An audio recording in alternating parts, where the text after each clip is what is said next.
यूं तो दुनिया में कई तरह की सब्जियां हैं, लेकिन उनमें बैंगन बड़ा खास है। बैंगन एक ऐसी सब्जी है जो कई लोगों को तो बहुत पसंद होती है, तो कई लोगों को बैंगन फूटी आंख नहीं सुहाता। लेकिन ये कहानी एक ऐसे गरीब लड़के कालू की है जिसे बैंगन, खास तौर पर बैंगन का भरता कुछ ज्यादा ही पसंद था। मगर समस्या ये थी कि बैंगन खरीदने के लिए उसके पास पैसे ही नहीं होते थे। फिर एक सुबह, बाप रे, सुबह हो गई। उठ जा बेटा कालू, जल्दी काम पर जाना पड़ेगा वरना आज भी भूखा ही रहना पड़ेगा। हे भगवान, आज अगर कुछ पैसों का जुगाड़ हो जाए तो शाम को बैंगन का भरता बनाकर खाऊंगा। कालू अपनी टूटी फूटी झोपड़ी में अकेला ही रहता था। न उसके आगे कोई था और न ही उसके पीछे। वो दिन भर कचरा बिनता और फिर शाम को उसे बेचकर जो पैसे मिलते उन पैसों से अपने लिए कुछ खाने को खरीद लेता। कालू को बैंगन बड़े ही पसंद थे। आज भी उसका मन बैंगन का भरता खाने का कर रहा था। वो जल्दी से उठा और फौरन कचरा बिनने निकल पड़ा। पूरा दिन वो कचरे से लोहा बिनने की कोशिश करता रहा, लेकिन उसे इतना भी लोहा नहीं मिला कि वो एक वक्त के खाने का इंतजाम कर सके। हे भगवान, आज भी भूखा ही रहना पड़ेगा क्या? बहुत तेज भूख लगी है। कालू थका हारा अपनी झोपड़ी की तरफ बढ़ चला। उसे बहुत भूख लगी थी। रास्ते में सब्जी मंडी के पास वो कुछ पल के लिए रुक गया। कालू ने देखा कि सामने एक सब्जी वाला बैंगन बेच रहा था। उसके पास खूब बड़े बड़े और चमकीले बैंगन रखे थे। उन बैंगनों को देखकर कालू के मुंह में पानी आ गया। वो फौरन सब्जी वाले के पास गया और बोला, भैया ये बैंगन क्या भाव दे रहे हो? 50 रुपए किलो भैया। अरे बाप रे, इतना महंगा। अब एक बैंगन कितने का मिलेगा? देख नहीं रहा है कितना बढ़िया और बड़े बड़े बैंगन है। हर बैंगन कम से कम आधा किलो का है, तो कम से कम 25 का तो होगा एक बैंगन। कालू ने अपनी जेबें टटोली तो उसमें सिर्फ 5 रुपए निकले। कालू समझ गया कि अक्खड़ सब्जी वाला उसे 5 रुपए में तो बैंगन देने से रहा। कालू वहाँ से चला गया और उसी सब्जी वाले से कुछ ही दूरी पर जाकर बैठ गया। लेकिन उसकी नजर उन चमकीले बैंगनों से हटी नहीं रही थी। उधर दूसरी तरफ लोग धड़ाधड़ आकर सब्जी वाले से बैंगन खरीद रहे थे। जब शाम होने लगी तो सब्जी वाला अपना सामान समेटने लगा। उसके पास अब सिर्फ एक ही बैंगन बचा था, और वो भी इसलिए क्योंकि वो बैंगन थोड़ा मुरझाया हुआ था। शायद इसीलिए उसे किसी ने नहीं खरीदा। सब्जी वाले ने देखा कि कालू अभी भी वहाँ बैठा था। कालू को देखकर उसका दिल पसीज गया और उसने कालू को आवाज लगाई, ओ लड़के इधर आ। हाँ जी भैया। ये एक बैंगन बचा है मेरे पास, थोड़ा मुरझाया हुआ है, तुझे अगर लेना है तो बता। हाँ लेना है। तभी तो बैठा हूँ इतनी देर से, पर मेरे पास बस 5 रुपए है। हाँ ठीक है, ला भाई दे दे और ले जाए बैंगन। कालू ने झट से अपनी जेब से 5 रुपए निकालकर सब्जी वाले को दे दिए। बैंगन थोड़ा सा मुरझाया हुआ जरूर था, लेकिन था काफी बड़ा। कालू खुशी खुशी उस बैंगन को लेकर अपनी झोपड़ी की तरफ भागा। घर आकर भी वो काफी देर तक उस बैंगन को निहारता रहा। क्यों बैंगन राजा, देखा तुम मेरी ही किस्मत में थे ना। अब जल्दी से नहा लेता हूँ और फिर चूल्हे की धीमी आंच पर अच्छे से भूनूंगा और मजे से तुम्हारा भरता बनाकर खाऊंगा। कालू उस बैंगन को वहीं छोड़कर नहाने चला गया। उससे भूख बर्दाश्त नहीं हो रही थी, इसीलिए वो जल्दी से नहा धोकर आया और उसने सबसे पहले चूल्हा जलाया। फिर बैंगन को धोने के लिए उसे पानी से भरी बाल्टी में डाल दिया। जैसे ही कालू ने बैंगन को पानी में डाला तो उसे अचानक किसी के रोने की आवाज सुनाई दी। ऐसा लगा जैसे बहुत दूर कोई रो रहा है। कालू ने दरवाजा खोलकर बाहर देखा। कमाल की बात है, यहाँ तो कोई नहीं है, फिर ये रोने की आवाज कहाँ से आ रही है? जब कालू को कुछ समझ नहीं आया तो वो वापस आया और उसने पानी की बाल्टी से बैंगन को निकाल लिया। बैंगन को पानी से निकालते ही रोने की आवाज बंद हो गई। इसके बाद कालू ने जलते चूल्हे पर बैंगन को रखा और मसाले जमा करने लगा। लेकिन तभी उसे फिर से किसी के रोने की आवाज आने लगी, लेकिन इस बार ये आवाज पहले से तेज थी। जो भी है सामने आओ, मैं किसी से नहीं डरता। कालू अपनी रक्षा के लिए लाठी लिए खड़ा था, पर वहाँ कोई नहीं था। तभी उसने चूल्हे की तरफ देखा तो उस पर रखा बैंगन चूल्हे पर उछल रहा था। कालू ने ध्यान दिया, तब जाकर पता लगा कि असल में वो रोने की आवाज उसी बैंगन से आ रही थी। अबे ये कैसा बैंगन है, पहले तो कभी ऐसा नहीं हुआ। कालू बैंगन को बहुत ध्यान से देख रहा था। तभी बैंगन से आवाज आई, मुझे छोड़ दो, मुझे मत मारो। हटाओ मुझे यहाँ से, बहुत चल रहा है। जल्दी करो। भाई साहब, ये सच में क्या हो रहा है? क्या ये बैंगन बोल रहा है क्या? क्या तुम मुझे सुन सकते हो? भगवान, ये क्या हो गया है मुझे? मेरा बैंगन बोल रहा है। नहीं, मैं जरूर कोई सपना देख रहा हूँ। ये सच नहीं हो सकता। मतलब तुम मुझे सुन सकते हो? देखो मैं तुम्हें सब बताऊंगी, बस मुझे जल्दी से इस चूल्हे से हटाकर भगवान जी के पास ले जाकर रख दो। कालू ने कांपते हाथों से बैंगन को पकड़ा और उसे झोपड़ी के एक कोने में लगी शंकर जी की तस्वीर के पास ले जाकर रख दिया। जैसे ही उसने बैंगन को वहाँ रखा, अगले ही पल एक तेज रोशनी के साथ वो बैंगन फट गया और उसमें से एक बहुत सुंदर परी बाहर निकली। उसे देखकर तो कालू और भी घबरा गया। तो तुम कौन हो? मैं एक परी हूँ। परी हो तो बैंगन में क्या कर रही थी? लंबी कहानी है, सब बताऊंगी, लेकिन पहले बहुत भूख लगी है मुझे। कई सालों से भूखी हूँ। कुछ खाने को है क्या तुम्हारे पास? खाने को तो तुम ही थी, मतलब वो बैंगन ही था मेरे पास, उसमें से भी तुम निकल आई और पूरा बैंगन फट गया। अब कुछ नहीं है खाने को। अच्छा चलो, मैं तुम्हें खाना खिलाती हूँ। बताओ क्या खाओगे? सच में? तो फिर तो बैंगन का भरता ही खिला दो। परी ने अपनी छड़ी घुमाई और अगले ही पल कालू के सामने एक प्लेट में ढेर सारा बैंगन का भरता मौजूद था, साथ में ढेर सारी रोटियां भी। कालू ने फौरन एक निवाला मुंह में डाला और आंखें बंद करके बोला, कसम से पूरी जिंदगी में ऐसा भरता कभी नहीं खाया। इतना अच्छा होता है क्या? और क्या, मैं जान दे सकता हूँ इस भरते के लिए। हाँ। क्या सच में? हाँ सच में। अरे वो छोड़ो, तुम तो ये बताओ कि तुम आखिर इस बैंगन में घुसी कैसे? मैं परीलोक की राजकुमारी हूँ और मेरी माँ परीलोक की रानी है। कई साल पहले की बात है, मुझे बचपन से ही बैंगन कभी पसंद नहीं थे। परीलोक में मैं जहाँ भी बैंगन देखती थी उसे अपने जादू से गायब कर देती थी। मेरी इन शैतानियों से सब लोग परेशान थे, लेकिन एक दिन मुझसे बहुत बड़ी गलती हो गई। एक दिन उड़ते उड़ते मैंने देखा कि एक साधु अपने लिए बैंगन की सब्जी बना रहे थे। मुझे बैंगन को देखकर बहुत गुस्सा आ गया और मैंने वहाँ रखे बैंगन को मिट्टी बना दिया। साधु ने मुझे ऐसा करते हुए देख लिया और गुस्से में उन्होंने मुझे श्राप दे दिया। उन्होंने मुझे इस बैंगन में कैद कर दिया। बस तब से ही मैं इसी बैंगन में बंद थी। पर उन्होंने कहा था कि जब कोई सच्चे दिल का आदमी इस बैंगन को भगवान के सामने रखेगा तब मेरा श्राप टूट जाएगा। और देखो, आज उसी तरह से तुमने मुझे आजाद कर दिया। बाप रे।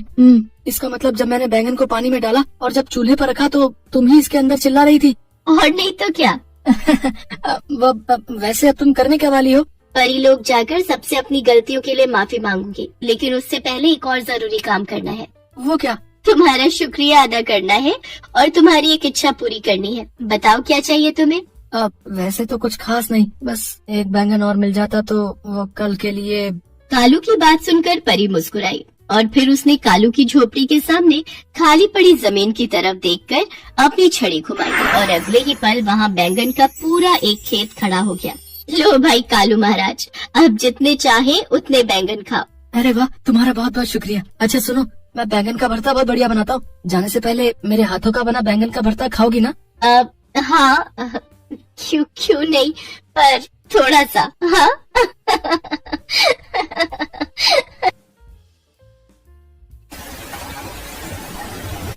रेखा और मदन घर के अंदर एक कोने में बैठे हुए हैं क्योंकि बाहर बहुत बारिश हो रही है और उनकी छत से बारिश का पानी घर के अंदर आ रहा है। ये तो हर बार का है, अब घर के अंदर पानी भर जाएगा। एक दिन बारिश होती है तो छत पर पानी जमा हो जाता है। छत की मरम्मत करनी होगी। कैसे करें मरम्मत? पैसे हो तब ना। यहाँ तो खाने के पैसे तक नहीं है। मदन और रेखा इस बात से बहुत परेशान है। रेखा की सास बिमला बीमार है, वो चल नहीं पाती है, इसीलिए परेशानी 10 गुना बढ़ जाती है। बिमला बिस्तर में सोई हुई है और छत से उसके ऊपर बारिश की बूंदें गिर रही हैं। माँ जी, आप ठीक तो है ना? कहाँ ठीक हो बहू, सोचा था जिंदगी के आखिरी कुछ साल आराम से बीतेंगे, लेकिन ये तो उल्टा ही हो रहा है। इन लोगों की हालत इतनी खराब नहीं थी। मदन अपनी नाव लेकर नदी से मछली पकड़ता था और बाजार में बेचता था। तब मदन की अच्छी कमाई होती थी। वो हर रोज 500 रुपए घर लाता था। बिमला भी बीमार नहीं थी। तब तीनों खुश थे। रेखा, अरे ओ रेखा, अरे ये देख मैं क्या लेके आया हूँ। अरे बाप रे, इतनी बड़ी मछली! वाह बेटा, तू कितना ख्याल रखता है हमारा। मछली लेकर रेखा रसोई चली गई। बिमला अपना कमरा साफ करने लगी और तभी अचानक से भूकंप आ गया। तब उन लोगों का घर बांस और मिट्टी से बना हुआ था। वो घर भूकंप सह नहीं पाया और वो गिर पड़ा। बिमला उस घर के नीचे दब गई। बचाओ, मुझे कोई बचाओ। उधर मदन के ऊपर भी कुछ बांस गिर गए और मदन का दाहिना हाथ टूट गया। बस रेखा बच गई। रेखा ने बिमला को निकाला तो पता चला उसके दोनों पैरों में भारी जख्म आए हैं। उसके बाद से बिमला चल नहीं पाती। मदन का हाथ ठीक नहीं हुआ। जो भी कुछ बचे पैसे थे उसी से नया छत वाला घर बनाना पड़ा। लेकिन उसके बाद से मदन ज्यादा मछली नहीं पकड़ पाया। मदन नदी में नाव लेकर जाता तो बाकी मछुआरे उसका मजाक उड़ाते। क्या मदन भाई, एक हाथ लेकर कितनी मछली पकड़ लोगे भैया, हैं? अब क्या करें, काम चलाने लायक हो जाए तो यही बहुत है। ऐसे ही जिंदगी चलती रही और कुछ दिनों बाद बारिश से छत पर पानी जमा होने लगा। वो लोग और ज्यादा परेशान हो गए। सुनिए जी, घर में खाने के लिए कुछ नहीं है, कुछ पैसे चाहिए थे। कहाँ से लाऊं पैसे? एक हाथ से दिन में 3-4 ही मछली पकड़ पाता हूँ। छत भी ठीक करनी है, क्या करूँ कुछ समझ में नहीं आ रहा है। माँ जी की तबीयत भी बहुत खराब है। ठीक है, अब जाइए, मैं महाजन से पैसे उधार लाती हूँ। पैसे तो मैं दे दूंगा, लेकिन मुझे 1 महीने के अंदर पैसे वापस चाहिए, वो भी सूद समेत, समझ गई? ठीक है, मैं पैसे लौटा दूंगी। रेखा महाजन से 1 महीने के राशन के पैसे लाई।